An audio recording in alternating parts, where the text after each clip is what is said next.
A história do universo é feita de perguntas. As dúvidas geram perguntas, as perguntas exigem pesquisas, as pesquisas trazem respostas, as respostas trazem avanços. À luz da filosofia, a dúvida é a matéria-prima para a verdade. Quando você coloca o ponto de interrogação em alguma coisa, você expõe aquilo a uma pesquisa para que lá adiante exista um ponto de afirmação, um ponto de exclamação. E não deixa de ser diferente na nossa vida existencial, não deixa de ser diferente em tantas áreas da nossa vida, como também na vida espiritual, na caminhada de fé. Aliás, o grande evangelista Billy Graham, que alguns anos atrás morreu, ele dizia que listou 10.000 perguntas para fazer para Deus quando fosse para o céu. 10.000 perguntas que ele tinha ao longo da sua vida, do seu ministério, para fazê-las ao Senhor. Perguntas e perguntas. A Bíblia contém 3.294 perguntas, todas elas com uma profundidade tal que nos fazem refletir sobre a pergunta e sobre a resposta. Por exemplo, a primeira pergunta da Bíblia é Deus fazendo ao homem caído, Adão e Eva, quando pecam. Deus pergunta: onde estás? Que psicologia maravilhosa de Deus. Deus sabia onde estava o homem caído. Deus sabia o que Adão e Eva tinham feito. Deus sabia que o pecado tinha minado o projeto de Deus, o Éden. Mas Deus não acusa, Deus não afirma, Deus não aponta o dedo. Deus simplesmente pergunta: Adão, onde estás? Para que o homem, o ser humano, reflita sobre o seu estado de afastamento de Deus. Essa pergunta é para todos nós que servimos a Deus, que na caminhada da vida, em algum momento, tropeçamos. A pergunta de Deus é: onde estás? Para que nós venhamos a refletir. As perguntas se decorrem. A última pergunta da Bíblia, Apocalipse 17, versículo 7. Por que te admiras? É quando o João do Apocalipse cai de joelhos, admirado com o desfecho de todas as coisas, do final de todas as coisas, a glória de Deus. E o anjo pergunta: por que te admiras? A maior concentração de interrogações está contida nos evangelhos. Das perguntas contidas nos evangelhos, a maior parte delas quem faz é Jesus. São 4 evangelhos: Mateus, Marcos, Lucas e João. São 287 perguntas. Se os 4 evangelhos juntados têm 89 capítulos, isso dá 3,2 duas perguntas por capítulo. Nas perguntas de Cristo, nos evangelhos, nós vemos Jesus respondendo algumas perguntas com outras perguntas. Nós vemos Jesus começando parábolas com perguntas, Jesus terminando alguns ensinos com algumas perguntas. Portanto, Jesus usa a melhor tática pedagógica que poderia usar: a interrogação para a reflexão. Perguntar para quem esteja sendo indagado, refletir sobre aquilo que lhe está sendo perguntado. As interrogações nos fazem refletir sobre a fé. As interrogações nos levam para melhores conclusões na nossa comunhão com Deus. Nos fazem dissecar os conflitos espirituais. Nos ajudam a vasculhar os recônditos da alma para procurar algumas respostas. Por isso que com fariseus e doutores da lei, Jesus não usava perguntas, ele usava afirmativas. Por quê? Porque eram homens arrogantes, jactanciosos, que se sentiam donos da verdade. Jesus não perdia tempo, Jesus não os levava à reflexão nem à indagação, mas com pecadores caídos, pessoas que precisavam da graça de Jesus. Ele abria um diálogo fazendo perguntas. Ele dá oportunidade para um autojulgamento de cada um. É chamada dádiva da dúvida. Há uma mulher pega em pleno ato de adultério, estava quase sendo apedrejada. Jesus abriu o diálogo com ela fazendo uma pergunta: onde estão os teus acusadores? Há um apóstolo, a saber Pedro, envergonhado pela negação, sabendo que havia pecado, sabendo que poderia de agora em diante estar fora do grupo apostólico, fora do âmbito da graça de Cristo. Jesus começa com uma pergunta: Pedro, amas-me? Perguntas e perguntas, mas há um bloco de 3 perguntas que eu chamo de as perguntas tolerância zero, as perguntas lógicas, as perguntas óbvias, as perguntas que alguém poderia dizer são perguntas quase idiotas que Jesus faz. E por que as faz? Porque são perguntas tão dispensáveis, que não precisavam ser feitas. São perguntas que eu diria são as mais inteligentes que Jesus fez e que continuam a soar em nossos ouvidos, e que podemos hoje aqui, em pleno século 21, refletirmos sobre cada uma delas. Elas continuam pedindo uma resposta particular de cada um de nós aqui reunidos hoje. A primeira dessas perguntas está no Evangelho de Marcos, capítulo 10, versículo 51. Que queres que eu te faça? Abra aí, Evangelho de Marcos, capítulo 10, versículo 51, enquanto você vai abrindo. Eu vou te dizendo que Jesus estava passando pela última vez, pela estrada que ia de Jericó até Jerusalém. Começaria dali alguns dias a via sacra de Cristo, a última semana, o sofrimento de Cristo. E Jesus passava por ali e havia um cego chamado Bartimeu, filho de um homem chamado Timeu, que por algum motivo, em algum momento da vida, ficou cego. Alguns comentaristas bíblicos dizem que um historiador do passado, disse que ele ficou cego porque os romanos lhe tiraram a visão, porque seu pai era condenado político, foi morto, e o filho mais velho lhe foi tirada a visão. E lá estava o Bartimeu mendigando. Quando ele ouve falar que Jesus ia passar por ali, ele começa a clamar por misericórdia: filho de Davi, tem misericórdia de mim. Filho de Davi, tem misericórdia de mim. Falando ele da descendência de Jesus. E Jesus o chama. E Jesus pergunta isso: Bartimeu, que queres que eu te faça?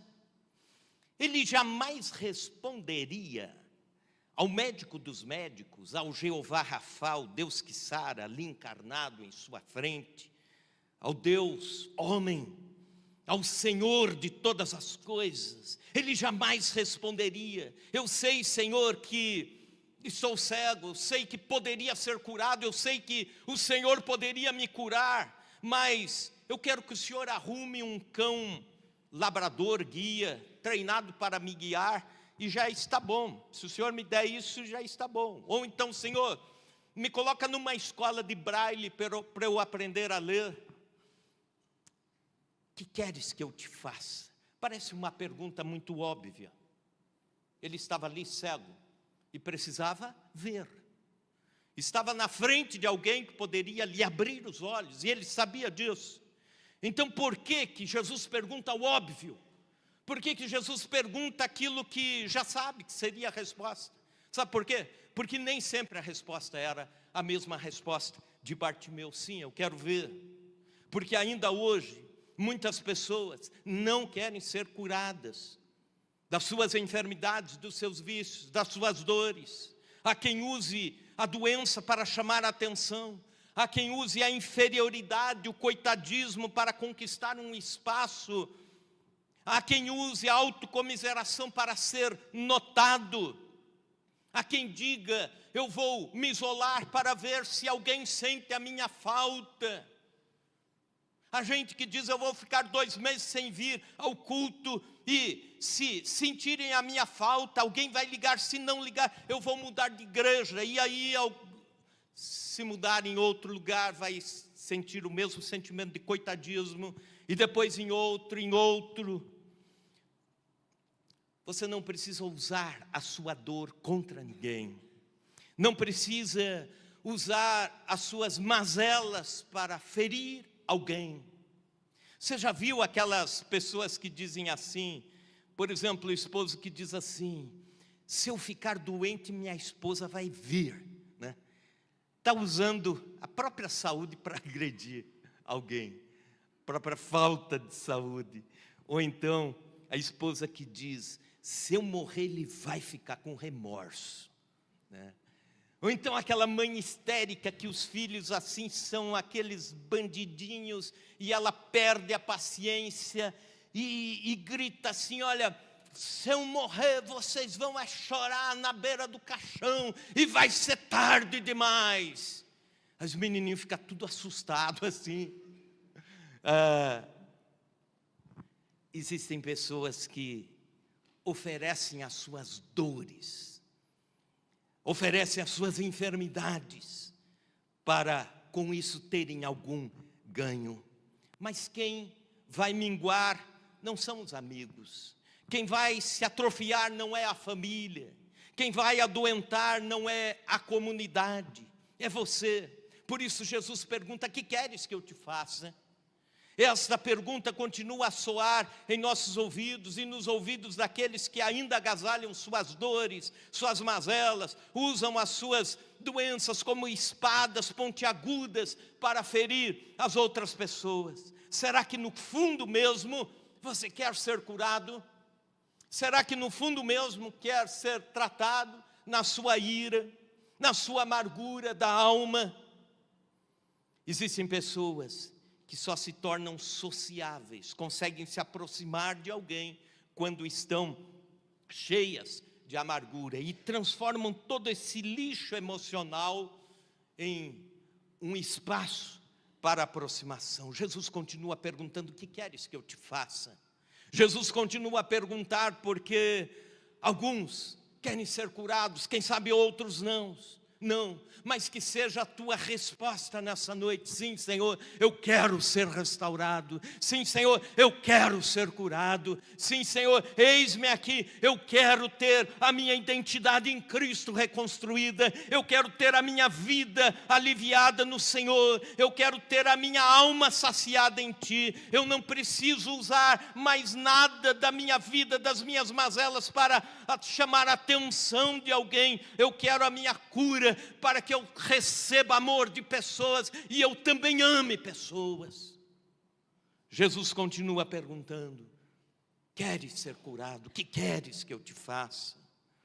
E a boa notícia é que Jesus está pronto para curar, pronto para libertar, pronto para trazer nova vida, pronto para tratar todas as áreas da sua vida. Aleluia, aleluia. Glorificado é o nome do Senhor Jesus. Que queres que eu te faça? Que queres que eu te faça?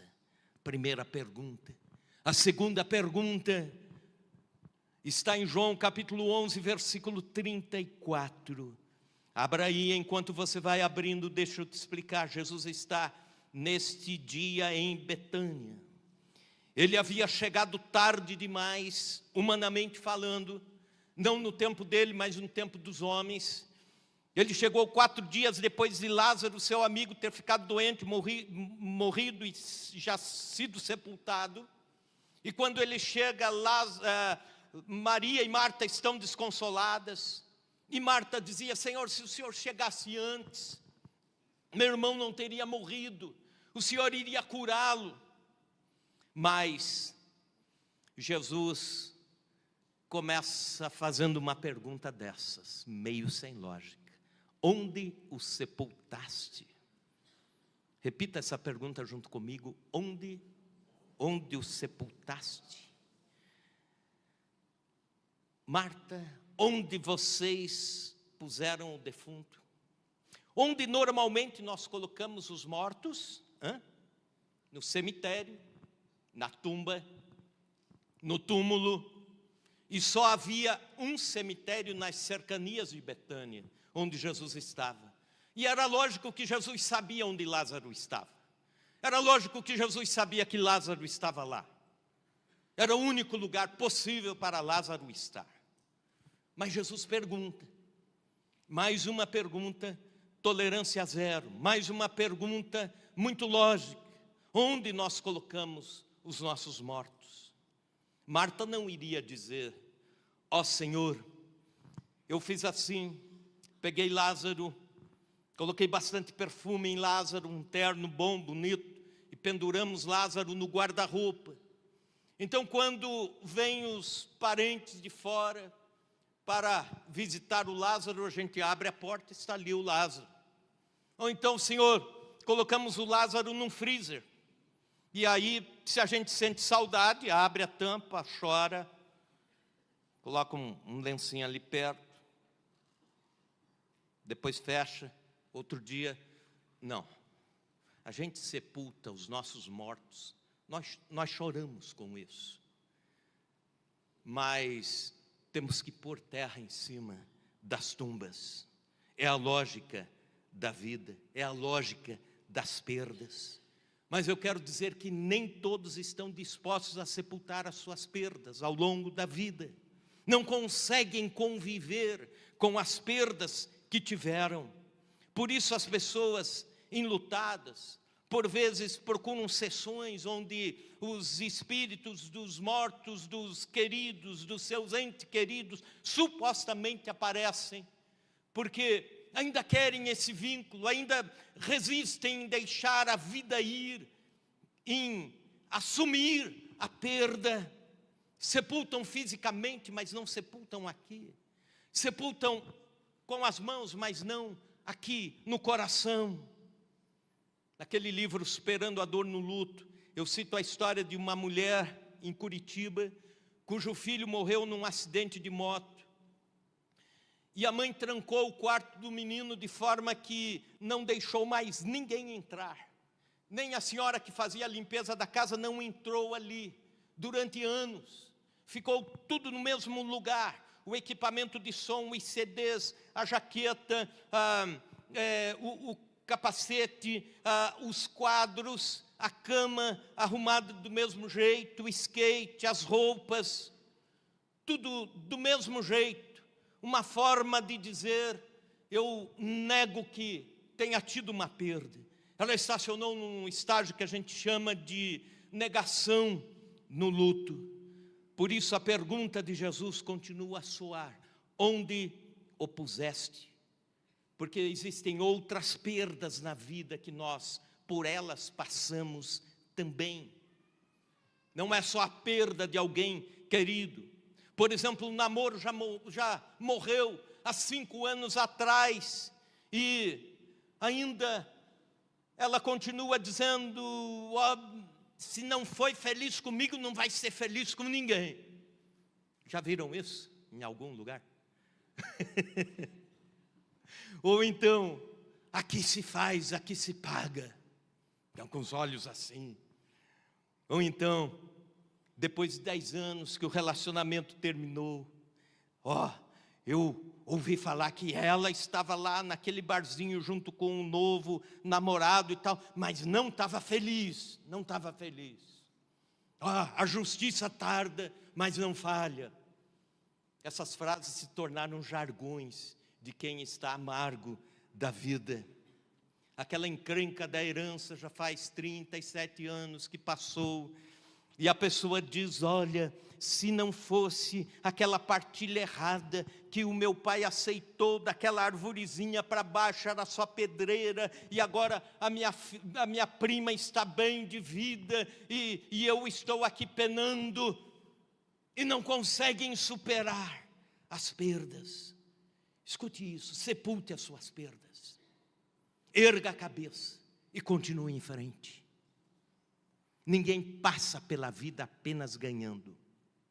Crentes ou não crentes passam pela vida ganhando ou perdendo. Essa é a realidade da vida. Pastores passam ganhando e perdendo. Igrejas têm momentos de ganho e momentos de perda. Famílias têm momentos de ganho, têm momentos de perda. Não sofra com a ilusão de que a vida vai ser um eterno ganho. É por isso que o apóstolo Paulo diz em Filipenses 3, 13, 14: irmãos, quanto a mim, não julgo havê-lo alcançado, mas uma coisa faço, esquecendo-me das coisas que para trás ficam e avançando para as que diante de mim estão, prossigo para o alvo, para o prêmio da soberana vocação em Cristo Jesus. E eu quero dizer com isso que você precisa sepultar as suas perdas e olhar para o prêmio da soberana vocação em Cristo Jesus, e continuar a sua vida e olhar para Cristo, apesar das perdas. E há por inferência um ensino aqui, de que se você não consegue tirar os olhos daqui, do passado, você não consegue olhar totalmente para Cristo. Então, o que precisamos fazer? Nós nos entristecemos sim com as perdas, nós nos iramos sim com algumas perdas, mas nós precisamos sepultar, enxugar as lágrimas e continuar. Isso serve para o passado que fica, de pecados, de erros, sepultar as nossas falhas, sepultar as nossas demandas, sepultar tudo aquilo na nossa vida que impede que a gente continue para o alvo da soberana vocação. Jesus continua perguntando: onde você está sepultando as suas perdas? Ou não está sepultando? Essa é a segunda pergunta. A terceira e última pergunta: a quem buscais? João capítulo 18, versículo 4, abra comigo João capítulo 18, versículo 4, e aqui nós encontramos Jesus chegando ao fim do seu ministério. Jesus havia ceado com os discípulos a última ceia, a última Páscoa que ele participa com os seus, e dali ele sai para o Jardim das Oliveiras. Chegando ao Jardim das Oliveiras, Judas, que já tinha feito outro caminho, buscou as pessoas que iriam prender a Jesus. E de repente Jesus está com os discípulos no Jardim das Oliveiras à noite, e chegam aqueles homens, soldados, por ordem de Caifás, o sumo sacerdote, para prenderem a Jesus. E todos ali sabiam quem era Jesus. Todos sabiam quem era Jesus pelo tom de voz, apesar do escuro, mas quem sabe, com as tochas iluminando, sabia-se que era ele que estava ali. Todos conheciam, porque era uma pessoa que havia se destacado nos últimos 3 anos, em todas as cercanias de Jerusalém. Não havia dúvida de que todos ali sabiam quem era Jesus. Mas ele pergunta isso: a quem buscais? Se foram prender Jesus, e se conheciam Jesus, por que Jesus faz essa pergunta? Eu imagino que, se Jesus quisesse escapar da cruz, do Calvário, ele poderia tranquilamente dizer: ó, eu sou parecido com ele, mas não sou ele. O Jesus foi por ali, por aquele caminho ali, por aquele carreiro. Se vocês apertarem o passo, vocês encontram ele lá na frente. E aí os caras vão e ele diz para os 11 que estavam ali: ó, agora vamos zarpar para o lado de lá e a gente se livra dessa. Mas não, ele pergunta isso: a quem buscais? Acontece que a pergunta continua ecoando pela história e ela faz todo sentido. Qual é o Cristo que você está buscando? E como está buscando? E onde está buscando? Alguns estão buscando o Cristo certo no lugar errado. Alguns estão buscando o Cristo errado no lugar errado. Outros estão buscando o Cristo certo no lugar certo. E eu posso apontar aqui 2 lugares onde você pode encontrar o Cristo certo, aquele que pode transformar a sua vida, aquele que pode transformar você. O primeiro lugar onde você pode localizá-lo é a Bíblia Sagrada, as páginas da Bíblia Sagrada. Entre os apóstolos, a pregação era muito simples. Dizia-se que os apóstolos pregavam buscando Cristo, mostrando Cristo, desde a lei, indo até os profetas e até os dias de hoje, naquela época, até o tempo em que Jesus foi preso, condenado. E essa era a pregação. como se estivessem buscando um fio em toda a palavra de Deus, mostrando o Cristo. E é exatamente isso. Quando você começa a ler a Bíblia Sagrada, você encontra Cristo como uma coluna vertebral, do primeiro ao último livro da Bíblia. Você encontra Cristo como um fio ligando Gênesis até o Apocalipse. Por exemplo, em Gênesis ele é o descendente da mulher, em Êxodo ele é o cordeiro pascal, em Levítico Jesus é o sacrifício perfeito, em Números ele é a rocha ferida. Quando vamos para o livro de Deuteronômio, ele é o profeta prometido. Cristo em Josué é o capitão dos exércitos celestiais. Nós o encontramos em Juízes como sendo o libertador. Em Ruth ele é o remidor. Quando vamos para Samuel, Reis e Crônicas, ele é o rei prometido. Quando vamos para o livro de Esther, ele é o advogado divino. Em Neemias e Esdras, ele é o reconstrutor de todas as coisas. Quando vamos para o livro de Jó, encontramos Cristo como o redentor que vive. No livro de Salmos, ele é o nosso socorro e alegria. Em Provérbios, ele é a sabedoria de Deus. Em Cantares de Salomão, ele é o amado que vem para encontrar com a sua esposa. Quando vamos para Eclesiastes, ele é o verdadeiro, o transparente. Quando vamos para os profetas, ele é o Messias prometido. Nos evangelhos encontramos Cristo como Salvador e como Senhor de todas as coisas. No livro de Atos dos Apóstolos, ele é o Senhor da igreja. Nas epístolas, ele é o cabeça da igreja. E quando chegamos no Apocalipse, ele é o alfa e o ômega, o princípio e o fim, aquele que vem sobre um cavalo branco, vencendo e para vencer. Este é o Cristo que nós encontramos nas Escrituras Sagradas. Então, você sendo crente ou não, dedique-se a ler a Bíblia, encontrar Cristo nela. Dedique-se à palavra de Deus, leia sistematicamente a Bíblia. Comece a ler um livro da Bíblia hoje, semana que vem outro. Vai estudando a palavra de Deus, vá lendo. Tenha paixão pela Bíblia Sagrada. Quando falo sobre isso, lembro-me de um amigo de longa data. Hoje ele é diácono da IPI em Guaratuba, no Paraná, mas ele era diácono na primeira IPI de Curitiba. Ele iria casar e a sua noiva, Eloá, era de uma família evangélica, servindo a Deus na IPI, lá em Curitiba. E Edson Milman, nome dele, era ateu. Ele dizia: Cristo é um mito. Do jeito que está na Bíblia, do jeito que os crentes creem, é um mito. Talvez ele tenha existido, mas todo esse arquétipo que se faz em torno da sobrenaturalidade, dos milagres, do poder, é algo que não entra na minha mente.